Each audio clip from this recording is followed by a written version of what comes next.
Bo'lay desang mustaqil, xonadonni ikkita qil. Mana azizlarim, sizlar uchun ajoyib lokatsiyadan 8 sotixli 5 ta katta xonalari bilan uy topib qo'ydik.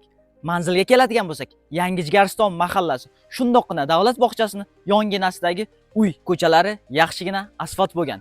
Qanunda ko'ramiz. Ketdik. Mana azizlarim, xonadonimizga kirib oldik. Shundoqqina kirganimizda uzun darvozaxona kutib oladi.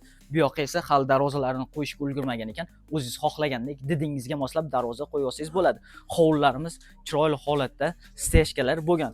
Shundoqqina kirganimizda bu yoqda o'ng qo'limizda uyimiz joylashgan.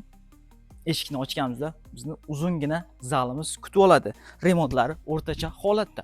Undan o'tganimizda bu yoqda mana uyimizning ichki qismiga o'tib olganimizda shundoqqina koridor kutib oladi. Koridorimiz keng, oppoqqina qilib shpaklyovkalar tortib qo'yibdi. O'zingiz xohlaganingizdek didingizga moslab bemalol aboylar yopishtirib olsangiz bo'ladi. Undan o'tganimizda shundoqqina o'ng qo'limizda birinchi xonamiz chiroyli, yaxshi holatda ohaklar qilib qo'yilgan. Undan o'tganimizda bu yoqda to'g'rida kattagina zal qismi, zalimiz ham yorug' ko'rib turganingizdek. Undan o'tganimizda bu yoqda yana bitta xonamiz. Hozirgi kunda bu yoqni uy egalari oshxona sifatida ishlatishayotgan ekan. Bu yoqda shundoqqina yonginasida spanli qismimiz.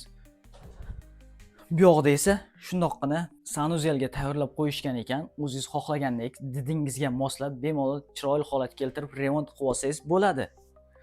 Ko'rib turganingizdek uyimiz hamma xonalari ohak qilingan. Bemalol o'zingizni didingizga moslab chiroyli holatga keltirib remont qilib olsangiz bo'ladi, aboylarni yopishtirib. Uyimizda bog' qismlari bor. Bog'imizda turli xil mevali daraxtlarni ekib qo'ygan. Mana ko'rib turganingizdek serhosil pishib yotibdi. Yerlar ham unumdorgina.